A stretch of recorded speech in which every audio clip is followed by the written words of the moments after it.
जय Shriram. Biren टेच 939 YouTube channel को आपण मानकु स्वागत जनाऊँगी।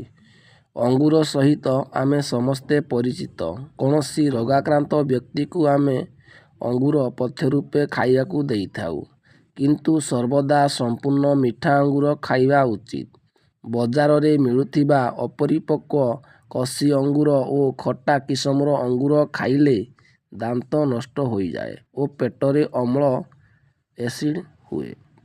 यह बात पित्तहारक, मस्तिष्क दुर्बलता, तृष्णा, पेटरे गैस बा वायु हेबा, कामल जंडिस, रक्तपित्त, बात रक्त, हृत्पिंड दुर्बलता, कफ, फुसफुस दुर्बलता, काश, श्वास क्षय, मूत्रदाह, मूत्रकुच्छ, धातु दुर्बलता, गर्भाशय दुर्बलता, ज्वर, दाह और चर्म रोग को उपशम करे।